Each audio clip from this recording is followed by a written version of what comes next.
Hello everyone, कैसे हैं आप सभी।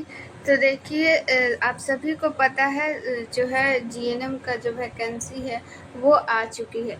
ठीक है, जो लोग भी आप लोग फॉर्म फिलअप किए हुए हैं, आप लोग तैयारी में लग जाइए। ठीक है, क्योंकि आप सभी को पता है वैकेंसी इतनी मात्रा में आई है, इतनी मात्रा में जो है बार बार वैकेंसी नहीं आएगी।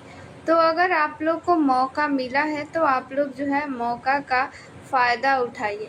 देखिए, जो लोग भी जीएनएम का फॉर्म फिलअप किए हैं उनके लिए जो है एक पीडीएफ तैयार किया गया है। साथ ही आप लोग का क्लास भी जो है डेली होता है। ठीक है, और यहाँ पे अगर आप लोग को जो है पीडीएफ चाहिए, सबसे पहले मैं आप लोग को बता दूं कि पीडीएफ में क्या क्या है, क्योंकि ये पीडीएफ जो है बहुत इम्पोर्टेंट है। क्योंकि इस पीडीएफ में जो है प्रीवियस ईयर क्वेश्चन है। ठीक है, सारा प्रीवियस ईयर क्वेश्चन है।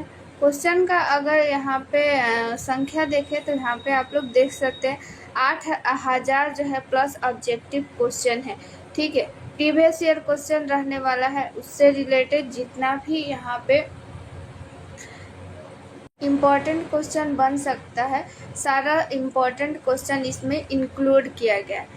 इसीलिए आप सभी लोग जो है पीडीएफ ले लीजिए। पीडीएफ लेने के लिए आप लोग को मैं एक नंबर दे रही हूँ 87 89 69 42 29। ठीक है, ये चंदन सर का नंबर है, इस पर आप लोग व्हाट्सअप कर सकते हैं। ये पीडीएफ आप लोग को मिल जाएगा, व्हाट्सअप कर लीजिए या फिर कॉल कर लीजिए। ठीक है, तो आप लोग को पीडीएफ का पूरा जानकारी मिल जाएगा और ये पीडीएफ ले लीजिए, क्योंकि आप सभी को पता है प्रीवियस ईयर क्वेश्चन कितना इम्पोर्टेंट है। 30 से 40% प्रीवियस ईयर क्वेश्चन से ही यहाँ पे एग्जाम में पूछा जाता है। इसीलिए प्रीवियस ईयर क्वेश्चन पढ़ना बहुत ही यहाँ पे मुश्किल तो नहीं है, क्योंकि इस मुश्किल काम को आप लोग के लिए आसान बना दिया गया है। ठीक है, जितना भी प्रीवियस ईयर क्वेश्चन है सबको एक जगह जो है आप लोग को करके दिया गया है। प्लस में प्रीवियस ईयर से रिलेटेड जितना भी इम्पोर्टेंट क्वेश्चन है जो एग्जाम में आ सकता है वो सारा कुछ इंक्लूड किया गया है। ठीक है, और ये प्रीवियस ईयर क्वेश्चन जो है सारा कुछ रहने वाला है। ठीक है, यहाँ पे आप लोग को पता भी चल जाएगा कि एग्जाम में कैसे क्वेश्चन जो है पूछा जाता है। एक आप लोग को आइडिया भी मिल जाएगा कि आप लोग को क्या पढ़ना है। ठीक है, और क्या नहीं पढ़ना है, क्योंकि आप लोग के पास बुक तो होगा ही, उसको रिवाइज करना है और किन किन टॉपिक पे ज़्यादा फोकस करना है, किस टॉपिक से ज़्यादा क्वेश्चन पूछा जाता है, किस चैप्टर से ज़्यादा क्वेश्चन पूछ सकता है, ये आप लोग को कैसा पता चलेगा सिर्फ और सिर्फ प्रीवियस ईयर से। ठीक है, तो ये आप लोग पीडीएफ ले लीजिए। पीडीएफ बहुत ज़्यादा इम्पोर्टेंट है और आप लोग पढ़ाई करना स्टार्ट कर दीजिए। वैकेंसी बार बार नहीं आएगी और आप लोग को जो है मौका नहीं मिलेगा, क्योंकि ये परमानेंट वैकेंसी है। तो परमानेंट वैकेंसी कितने सालों बाद आई है और फिर कितने साल बाद आएगी आप सभी को पता है। इसलिए आप लोग जो है तैयारी करना जो है स्टार्ट कर दीजिए और मन लगाकर ध्यान से आप लोग देखिए क्या क्या आप लोग को जो है सारा। तो पहले आप लोग जो है थ्योरी आप लोग रिवीजन कीजिए। ठीक है, और रिवीजन करने के बाद आप लोग पीडीएफ में भी एक बार आप लोग पीडीएफ लेकर के एक बार आप लोग उसको पढ़ लीजिए कि कौन कौन सा क्वेश्चन पूछा जा रहा है, किस चैप्टर से पूछा जा रहा है। हालांकि आप लोग को तो क्लास कराया जाएगा, सारा कुछ जो है उसमें डिटेल में बताया जाएगा, लेकिन आप लोग के लिए सेल्फ स्टडी बहुत ज़रूरी है। ठीक है, सेल्फ स्टडी करना ज़रूरी है। जो आप लोग बुक आपके पास है उसको रिवीजन कीजिए, प्रीवियस ईयर क्वेश्चन वहाँ पे पढ़िए। प्रीवियस ईयर क्वेश्चन ऐसा सेट किया गया है जैसे एग्जाम में आता है क्वेश्चन सेम टू सेम, वैसे ही क्वेश्चन जो है यहाँ पे सेट किया गया है। बहुत से यहाँ पे क्वेश्चन तो same to same previous year से क्वेश्चन पूछा जाता है, सेम वहाँ पे ऑप्शन भी वही दे देता है। तो आप लोग पढ़े रहिएगा तो बहुत अच्छा जो है आप लोग का क्या होगा, मार्क्स आएगा, स्कोर आएगा।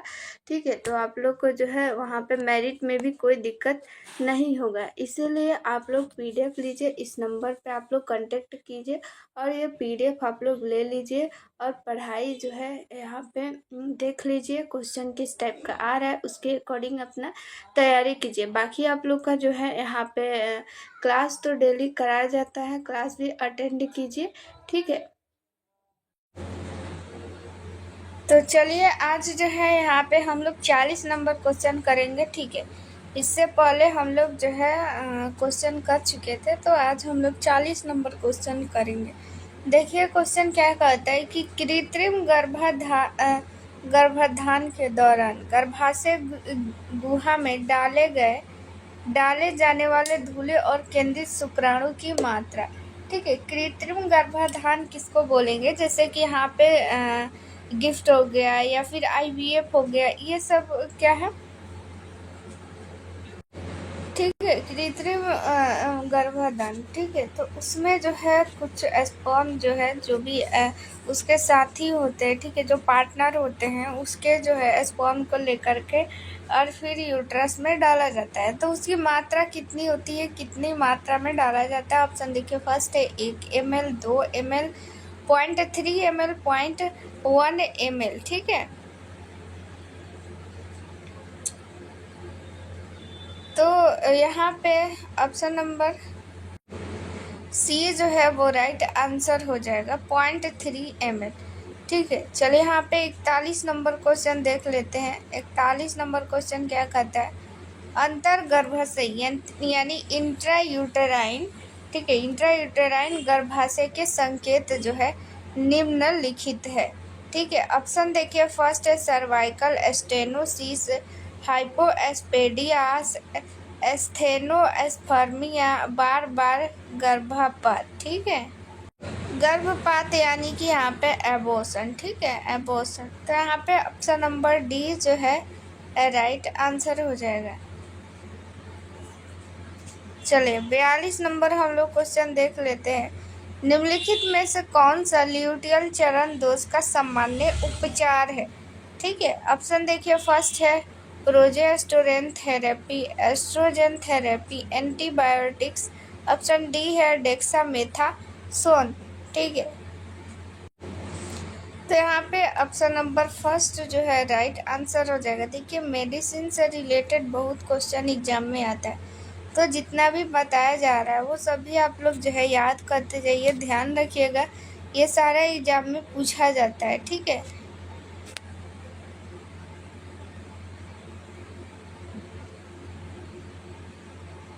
चलिए यहाँ पे हम लोग 43 नंबर क्वेश्चन देख लेते हैं। क्या कहता है कि महिलाओं में बांझपन के लिए ओवुलेशन को प्रेरित करने के लिए किस दवा का उपयोग किया जाता है? ठीक है, बांझपन जिस महिलाओं में हो जाती है तो क्या हो जाता है, बहुत केस में जो है ओवुलेशन ही नहीं हो पाता है। ठीक है, जब ओवुलेशन यानी कि अंडोत्सर्ग, यानी कि ओवम का जो ओवरी से ओवम निकलेगा ही नहीं, तो एक फर्टिलाइज कैसे होगा? ठीक है, तो फर्टिलाइज नहीं होगा तो वो महिला क्या हो जाएगी, बांझ। तो उसके लिए किस दवा का उपयोग किया जाता है ताकि जो एग हो उसका ओव्यूलेशन हो सके? ऑप्शन देखिए, फर्स्ट है क्लोमिफेन साइट्रेट, FSH, GnRH और उपरोक्त सभी। तो यहाँ पे ऑप्शन नंबर डी जो है राइट आंसर हो जाएगा, उपरोक्त सभी। चलिए यहाँ पे 44 नंबर हम लोग क्वेश्चन देखेंगे अब।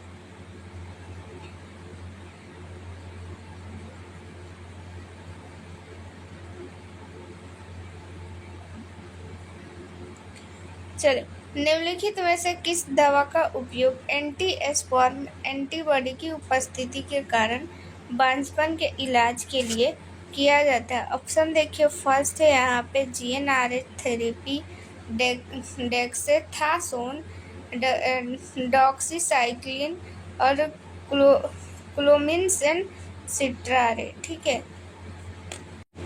तो यहाँ पे ऑप्शन नंबर बी जो है राइट आंसर हो जाएगा, डेक्सेथासोन। ठीक है, डेक्सेथासोन।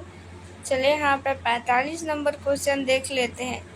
वीर्य यानी कि सीमेन। ठीक है, सीमेन में फ्रुक्टोज होटल सामग्री की अनुपस्थिति। यहाँ पर क्वेश्चन में जो है कुछ यहाँ पे गलत है, इसको छोड़ देते हैं। चलिए यहाँ पे 46 नंबर क्वेश्चन देख लेते हैं। वह स्थिति जिसमें शुक्राणु यानी कि स्पर्म में रूपात्मक पशु शुक्राणुओं की संख्या अधिक होती है उसे क्या कहते हैं? यानी कि जिसमें शुक्राणु क्या हो जाता है, अधिक रहता है। ठीक है, जिस जो है मेल में जो स्पर्म है उसकी संख्या अधिक होती है, तो उससे हम लोग क्या बोलते हैं? ऑप्शन देखिए, फर्स्ट है स्पर्मिया, एंजियोस्पर्मिया, एस्थेनोस्पर्मिया, टेट्राटोजोस्पर्मिया। ठीक है, तो यहाँ पे ऑप्शन नंबर डी जो है राइट आंसर हो जाएगा, टेट्राटोजोस्पर्मिया। चलिए 47 नंबर हम लोग क्वेश्चन देख लेते हैं, क्या कहता है, शुक्राणुओं की मृत्यु दर में कमी को क्या कहते हैं। ठीक है, यानी कि शुक्राणु जो है जितना जो है घंटा में, जितना दिन में मरना रहता है उतना उसके यानी कि लाइफ जो डे होता है, ठीक है, वो बढ़ जाता है। ठीक है, तो यहाँ पे उसे हम लोग क्या बोलते हैं, ऑप्शन देखिए, फर्स्ट है एस्पर्मिया, एंजियोस्पर्मिया, एस्थेनोस्पर्मिया, टेट्राटोजोस्पर्मिया। ये सारा जितना टर्म है ना, ये सब आप लोग याद करते जाइए, सारा इम्पोर्टेंट है एग्जाम के रिगार्डिंग। ये सारा क्वेश्चन ऐसा टर्म जो है पूछा जाता है, ये कहीं ना कहीं एग्जाम में पूछा गया, इसीलिए आप लोग को जो है बताया जा रहा है, तो आप लोग भी इसको याद रखिएगा। तो यहाँ पे इसमें ऑप्शन नंबर सी जो है राइट आंसर हो जाएगा, एस्थेनोस्पर्मिया। ठीक है, टेट्राटोजोस्पर्मिया हम लोग पढ़े कि इसका मतलब क्या हम लोग पढ़े थे अभी थोड़ा देर पहले, यहाँ पे पढ़े थे 46, जिसमें स्पर्म की संख्या अधिक होता है। ठीक है, स्पर्म की संख्या अधिक अगर हो रहा है तो टेट्राटोजोस्पर्मिया, अगर शुक्राणु की जो लाइफ होता है वो अधिक है, ठीक है, तो उसे एस्थेनोस्पर्मिया बोलते हैं। ऑप्शन नंबर सी जो है राइट आंसर हो जाएगा। चलिए 48 नंबर क्वेश्चन हम लोग देख लेते हैं। 48 नंबर क्वेश्चन क्या कहता है, वह स्थिति जिसमें शुक्राणु में शुक्राणु अनुपस्थित होते हैं उसे क्या कहते हैं। ठीक है, जिसमें जो है स्पर्म जो है नहीं रहता है, सीमेन में क्या रहता है, सीमेन में स्पर्म रहता है। ठीक है, तो स्पर्म की मात्रा जो है किसी में कम रहता है, किसी में ज़्यादा रहता है, या फिर किसी में अब्सेंट भी रहता है। ठीक है, या फिर कोई स्पर्म है लेकिन उसकी जो है गति है वो कम रहती है, अलग अलग टाइप का होता है। लेकिन जिसमें स्पर्म ही नहीं हो, ठीक है, जब स्पर्म ही नहीं है तो क्या हो जाएगा, ये जो कपल है वो क्या हो जाएंगे, बांझ कहलाएंगे। ठीक है, क्योंकि स्पर्म नहीं रहेगा तो स्पर्म ही क्या करता है ना, एग को फर्टिलाइज कर पाता है, तो नहीं करेगा।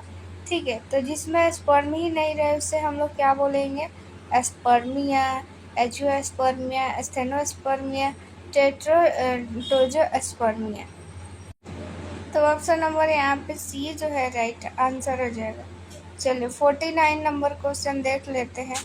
वीर्य यानी कि स्यूमेन निर्माण की अनुपस्थिति को क्या कहते हैं, यानी जिसमें स्यूमेन निर्माण ही नहीं हो उसे हम लोग क्या बोलेंगे। ऑप्शन देखिए, फर्स्ट है एस्पर्मिया, एंजियोस्पर्मिया, एस्थेनोस्पर्मिया और टेट्रोजोस्पर्मिया। ठीक है, तो यहाँ पे ऑप्शन नंबर बी जो है राइट आंसर हो जाएगा, एंजियोस्पर्मिया, जिसमें सीमेन का निर्माण न हो उसे हम लोग एंजियोस्पर्मिया बोलेंगे। यहाँ पे देखिए पीएच वैल्यू पूछा जा रहा है, जो वीर्य होता है, जो सीमेन होता है, उसका पीएच मान क्या होता है। ऑप्शन देखिए, फर्स्ट है 3.5 से 4.5 के बीच, या फिर 5.5 से 6.5 के बीच, या फिर 7.2 से 7.8 के बीच। ऑप्शन नंबर डी है यहाँ पे 8.5 से 9.3। ठीक है, तो यहाँ पे देखिए ऑप्शन नंबर सी जो है राइट आंसर हो जाएगा, यानी कि 7 से ज़्यादा है, यानी कि ये क्या कहलाएगा, जो वीर्य होता है वो हम लोग क्या कह सकते हैं कि वो क्षारीय है, यानी कि अल्कली है। ठीक है, अगर 7 से कम रहता है यानी कि एसिटिक है, अम्लीय है। अगर 7 रहता है पीएच मान, देखिए पीएच स्केल पे ना 1 से लेकर के 14 तक जो है गिनती रहता है। ठीक से 1 से लेकर के 14 तक, बीच में होता है यहाँ पे 7। अगर यहाँ पे 1 से 7 के बीच में आ रहा है यानी कि 6.9 तक अगर आ रहा है वो अम्लीय कहलाएगा। और अगर 7 हो गया यानी कि उदासीन, यानी कि वो ना तो अम्लीय है ना तो क्षारीय है। अगर 7.1 भी आ गया, ठीक है, इसका मतलब अगर 7 से ज़्यादा है, ठीक है, तो वो क्षारीय कहलाएगा। और यहाँ पे 14 से कम होना चाहिए। ठीक है, 14 मैक्सिमम होता है, तो यहाँ पे यही है। ठीक है, वो क्षारीय कहलाएगा। चलिए यहाँ पे अगला हम लोग क्वेश्चन अब देखेंगे। मैं फिर से एक बार बोल रही हूँ, ये पीडीएफ आप लोग जो है ले लीजिए, इस नंबर पे कांटेक्ट कीजिए 87 89 69 42 29, ठीक है। ये नहीं कि आप लोग को बाद में पछताना पड़े, ठीक है। एग्जाम हॉल में आप बैठिएगा तो आप लोग को पता चल जाएगा प्रीवियस ईयर से कितना क्वेश्चन आ रहा है, ठीक है। तो आप लोग देखिए, यहाँ पे अगर जॉब लेना चाहते हैं, आप लोग का देखिए, सोचिए, खुद से सोचिए, एक तो वैकेंसी आती नहीं है, और आती है तो यहाँ पे ये कोर्ट वो कोर्ट जाते रहता है। इसलिए आप लोग मन लगा के, ध्यान लगा कर इसको जो है, इस बार आप लोग का जो है, आप लोग सिलेक्शन ले लीजिए, क्योंकि यहाँ पे देखिए लेवल 7 का जॉब है, यहाँ पे परमानेंट वैकेंसी है, सैलरी भी अच्छी है। तो आप लोग जो है बिना देरी किए, ठीक है, मन लगा कर पढ़िए, और ये इस बार तो आप लोग का सिलेक्शन जो है ज़रूर आप लोग ले लीजिए, ठीक है। इस नंबर पे कांटेक्ट कीजिए और पीडीएफ ले लीजिए, और जो है वहाँ पे पढ़ाई स्टार्ट कीजिए। देखिए, मैं बार बार इसलिए बोल रही हूँ ये पीडीएफ लेने के लिए, क्योंकि इसमें प्रीवियस ईयर क्वेश्चन है, सेम टू सेम जो है, यहाँ पे 20 से 30% ऐसे क्वेश्चन आता है जो यहाँ पे ये ऑप्शन सहित सेम टू सेम क्वेश्चन पूछ लिया जाता है, ठीक है।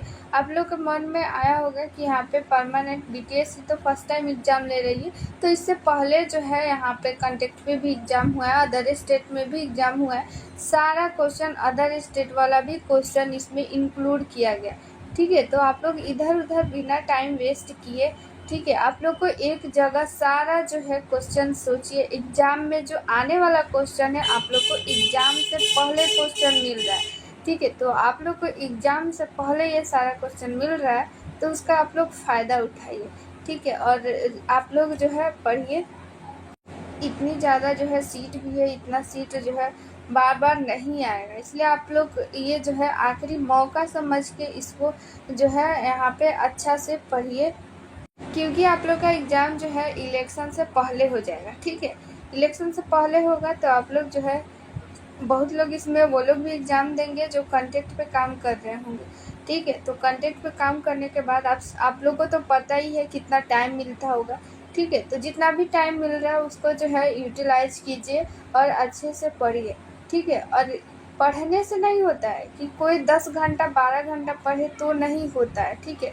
कोई 3-4 घंटा पढ़ के ही सिलेक्शन क्यों ले लेता है, ठीक है, क्योंकि उसको पता है कि उसको क्या पढ़ना है, कहाँ से क्वेश्चन आ रहा है, कैसे क्वेश्चन आ रहा है, किस चैप्टर से ज़्यादा क्वेश्चन आ रहा है, सिर्फ उसी को पढ़िए। फालतू का जो है पढ़ने से कोई जो है फ़ायदा नहीं होने वाला है, सिर्फ और सिर्फ वही पढ़िए जो आप लोग को एग्ज़ाम में आएगा, ठीक है। क्योंकि यहाँ पे हम लोग को टॉप नहीं करना है, ठीक है। यहाँ पे बस इतना मार्क्स उस क्वेश्चन से तो आप लोग को आ ही जाएगा जितना आप लोग का मेरिट में जो है नंबर आएगा, ठीक है, जितना में आप लोग का सिलेक्शन हो जाएगा, ठीक है। तो उस क्वेश्चन को पढ़िए और आपके पास जो बुक है उसको रिवीजन कीजिए, आप लोग का सिलेक्शन जो है पक्का है, ठीक है। सेल्फ स्टडी जो है कीजिए जितना ज़्यादा हो सके, इधर उधर जो है नहीं टाइम वेस्ट कीजिए, और ज़्यादा से ज़्यादा आप लोग जो है मॉक टेस्ट दीजिए। ये आप लोग जो पीडीएफ लीजिएगा ना, ये मॉक टेस्ट की तरह ही है, आप लोग मॉक टेस्ट की तरह भी यूज कर सकते हैं, क्योंकि जैसे एग्जाम में आता है सेम टू सेम वैसे ही जो है क्वेश्चन सेट किया गया है। आप लोग उसमें जो है 100 सेट का क्वेश्चन जो है वहाँ पे लगा सकते हैं, और ये भी देख सकते हैं आप लोग का जो है कैसा जो है कितना मार्क्स आ रहा है, ठीक है। चलिए यहाँ पे हम लोग अगला क्वेश्चन देख लेते हैं।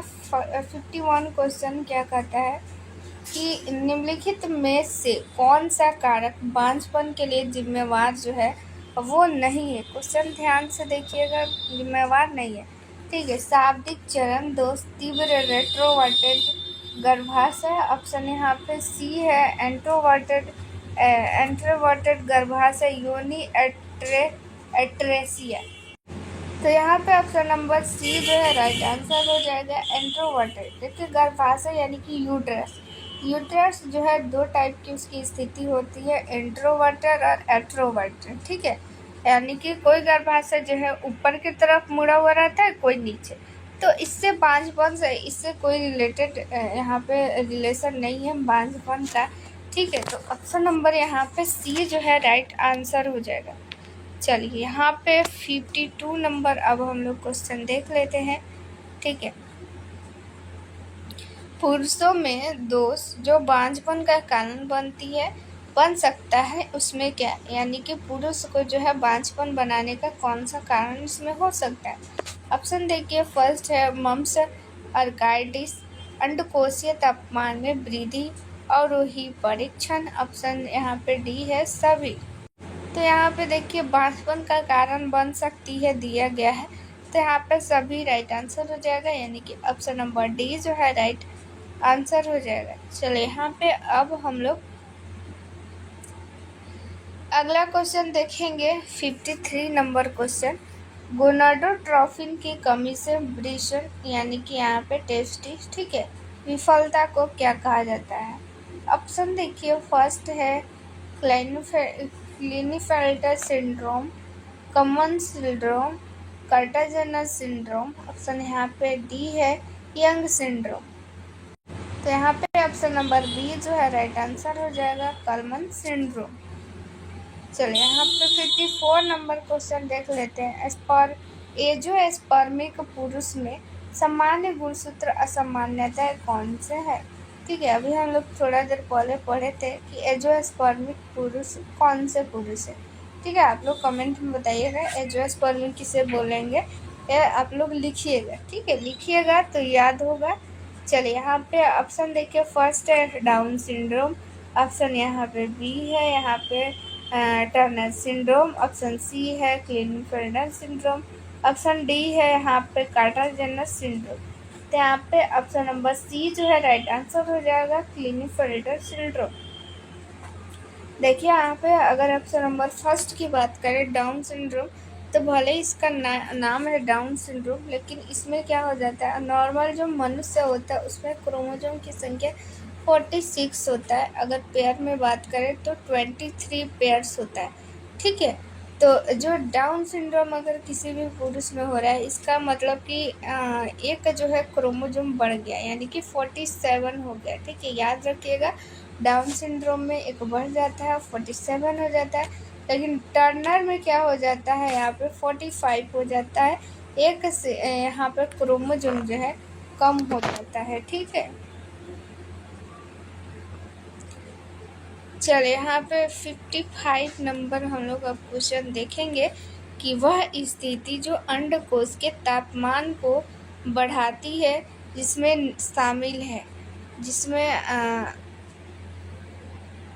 आखिर जो अंडकोश होता है, ठीक है, उसका तापमान टेम्परेचर क्यों बढ़ता है। ऑप्शन देखिए, फर्स्ट है वेरिकोसेल है, ऑप्शन बी है यहाँ पे बड़ा हाइड्रोसिल, ऑप्शन सी है फाइलेरिया, ऑप्शन डी है सभी।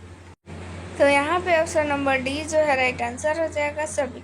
देखिए मैं आप लोग को एक ट्रिक बता देती हूँ, अगर कोई भी आप लोग को क्वेश्चन नहीं आ रहा है एग्जाम में, अगर सभी आंसर देता है ना सभी, तो उसमें 90% जो है ऑप्शन नंबर डी सही होता है, सभी वाला, ठीक है। अगर कोई भी क्वेश्चन आप लोग को नहीं पता, उसमें तुक्का लगाना है, तो सभी वाला टिक करिएगा। अगर उसमें सभी आंसर दिया हुआ है तो इसमें 90% जो है चांस रहता है कि वो सभी वाला ही आंसर होता है, ठीक है। चलिए यहाँ पे 56 नंबर क्वेश्चन देख लेते हैं। हाइपोएस्पेडियास के साथ AML, ठीक है, AML जो है क्या है। यहाँ पे देखिए ऑप्शन फर्स्ट है शुक्राणुओं को उत्पादन करने में असमर्थ योनि यानी कि वेजाइना में शुक्राणु यानी कि स्पर्म जमा करने में असमर्थ, पेशाब करने में असमर्थ।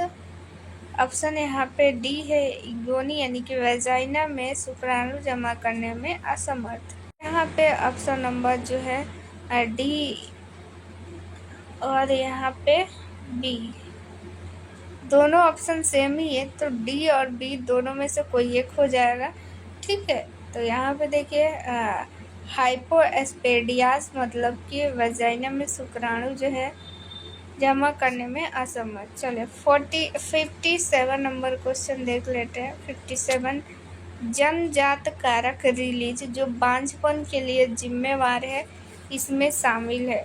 ठीक है, जन्मजात यानी कि जो जन्म से है। ठीक है,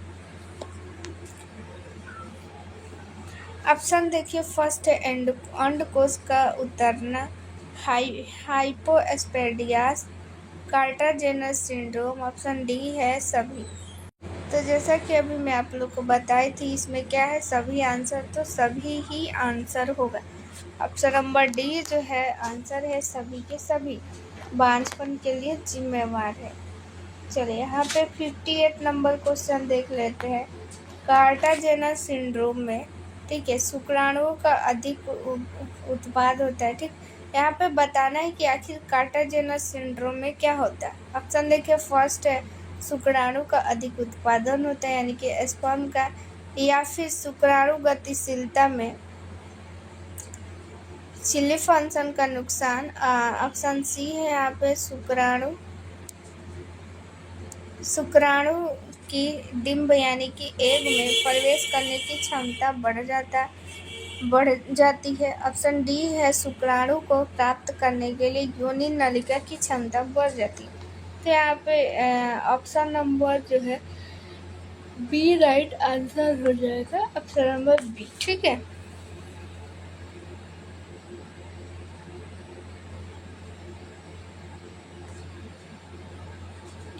चले यहाँ पे 59 नंबर क्वेश्चन देख लेते हैं। कुल बांझपन के कितने मामले में पुरुष जिम्मेदार है, यानी कि कोई कपल जो है बांझ है तो उस मामला में कितना % जो है पुरुष जिम्मेवार होता है। ऑप्शन देखिए, फर्स्ट है 8 से 10%, 20 से 25%, 30 से 40%, 50 से 60%। यहाँ पे option number C right answer हो जाएगा। 30 से 40% जो है पुरुष जिम्मेवार होता है। चलिए यहाँ पे 60 नंबर हम लोग क्वेश्चन देख लेते हैं।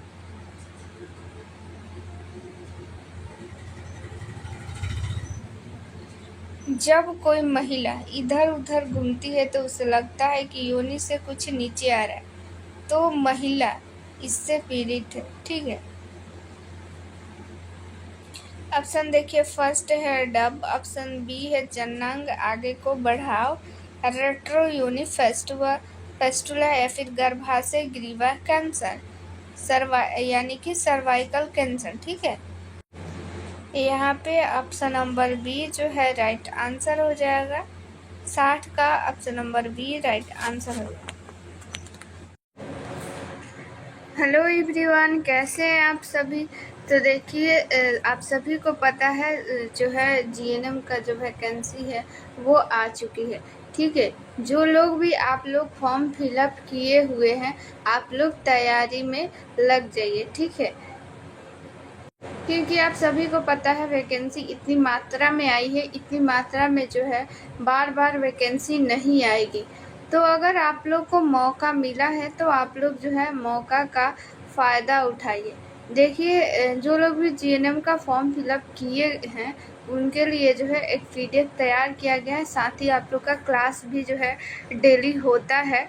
ठीक है, और यहाँ पे अगर आप लोग को जो है पीडीएफ चाहिए, सबसे पहले मैं आप लोग को बता दूं कि पीडीएफ में क्या क्या है, क्योंकि ये पीडीएफ जो है बहुत इम्पोर्टेंट है, क्योंकि इस पीडीएफ में जो है प्रीवियस ईयर क्वेश्चन है। ठीक है, सारा प्रीवियस ईयर क्वेश्चन है। क्वेश्चन का अगर यहाँ पे संख्या देखें तो यहाँ पे आप लोग देख सकते हैं 8000 जो है प्लस ऑब्जेक्टिव क्वेश्चन है। ठीक है, प्रीवियस ईयर क्वेश्चन रहने वाला है, उससे रिलेटेड जितना भी यहाँ पे इम्पॉर्टेंट क्वेश्चन बन सकता है, सारा इम्पॉर्टेंट क्वेश्चन इसमें इंक्लूड किया गया है। इसीलिए आप सभी लोग जो है पीडीएफ ले लीजिए। पीडीएफ लेने के लिए आप लोग को मैं एक नंबर दे रही हूँ, 87 89 69 42 29। ठीक है, ये चंदन सर का नंबर है, इस पर आप लोग व्हाट्सअप कर सकते हैं। ये पीडीएफ आप लोग को मिल जाएगा, व्हाट्सअप कर लीजिए या फिर कॉल कर लीजिए। ठीक है, तो आप लोग को पीडीएफ का पूरा जानकारी मिल जाएगा और ये पीडीएफ ले लीजिए, क्योंकि आप सभी को पता है प्रीवियस ईयर क्वेश्चन कितना इम्पोर्टेंट है। 30 से 40% प्रीवियस ईयर क्वेश्चन से ही यहाँ पे एग्जाम में पूछा जाता है। इसीलिए प्रीवियस ईयर क्वेश्चन पढ़ना बहुत ही यहाँ पे मुश्किल तो नहीं है, क्योंकि इस मुश्किल काम को आप लोग के लिए आसान बना दिया गया है। ठीक है, जितना भी प्रीवियस ईयर क्वेश्चन है सबको एक जगह जो है आप लोग को करके दिया गया है। प्लस में प्रीवियस ईयर से रिलेटेड जितना भी इम्पोर्टेंट क्वेश्चन है जो एग्जाम में आ सकता है वो सारा कुछ इंक्लूड किया गया है। ठीक है, और ये प्रीवियस ईयर क्वेश्चन जो है सारा कुछ रहने वाला है। ठीक है, यहाँ पे आप लोग को पता भी चल जाएगा कि एग्जाम में कैसे क्वेश्चन जो है पूछा जाता है। एक आप लोग को आइडिया भी मिल जाएगा कि आप लोग को क्या पढ़ना है, ठीक है, और क्या नहीं पढ़ना है। क्योंकि आप लोग के पास बुक तो होगा ही, उसको रिवाइज करना है और किन किन टॉपिक पे ज़्यादा फोकस करना है, किस टॉपिक से ज़्यादा क्वेश्चन पूछा जाता है, किस चैप्टर से ज़्यादा क्वेश्चन पूछ सकता है, ये आप लोग को कैसा पता चलेगा सिर्फ और सिर्फ प्रीवियस ईयर से। ठीक है, तो ये आप लोग पीडीएफ ले लीजिए। पीडीएफ बहुत ज़्यादा इम्पोर्टेंट है और आप लोग पढ़ाई करना स्टार्ट कर दीजिए। वैकेंसी बार बार नहीं आएगी और आप लोग को जो है मौका नहीं मिलेगा, क्योंकि ये परमानेंट वैकेंसी है। तो परमानेंट वैकेंसी कितने सालों बाद आई है और फिर कितने साल बाद आएगी आप सभी को पता है। इसलिए आप लोग जो है तैयारी करना जो है स्टार्ट कर दीजिए और मन लगाकर ध्यान से आप लोग देखिए क्या क्या आप लोग को जो है सारा। तो पहले आप लोग जो है थ्योरी आप लोग रिवीजन कीजिए, ठीक है, और रिवीजन करने के बाद आप लोग पीडीएफ में भी एक बार आप लोग पीडीएफ लेकर के एक बार आप लोग उसको पढ़ लीजिए कि कौन कौन सा क्वेश्चन पूछा जा रहा है, किस चैप्टर से पूछा जा रहा है। हालांकि आप लोग को तो क्लास कराया जाएगा, सारा कुछ जो है उसमें डिटेल में बताया जाएगा, लेकिन आप लोग के लिए सेल्फ स्टडी बहुत ज़रूरी है। ठीक है, सेल्फ स्टडी करना ज़रूरी है। जो आप लोग बुक आपके पास है उसको रिवीजन कीजिए, प्रीवियस ईयर क्वेश्चन वहाँ पे पढ़िए। प्रीवियस ईयर क्वेश्चन ऐसा सेट किया गया है जैसे एग्जाम में आता है क्वेश्चन सेम टू सेम, वैसे ही क्वेश्चन जो है यहाँ पे सेट किया गया है। बहुत से यहाँ पे क्वेश्चन तो same to same previous year से क्वेश्चन पूछा जाता है, सेम वहाँ पे ऑप्शन भी वही दे देता है। तो आप लोग पढ़े रहिएगा तो बहुत अच्छा जो है आप लोग का क्या होगा, मार्क्स आएगा, स्कोर आएगा। ठीक है, तो आप लोग को जो है वहाँ पे मेरिट में भी कोई दिक्कत नहीं होगा। इसीलिए आप लोग पीडीएफ लीजिए, इस नंबर पे आप लोग कांटेक्ट कीजिए और ये पीडीएफ आप लोग ले लीजिए और पढ़ाई जो है यहाँ पे देख लीजिए क्वेश्चन किस टाइप का आ रहा है, उसके अकॉर्डिंग अपना तैयारी कीजिए। बाकी आप लोग का जो है यहाँ पे क्लास तो डेली कराया जाता है, क्लास भी अटेंड कीजिए। ठीक है।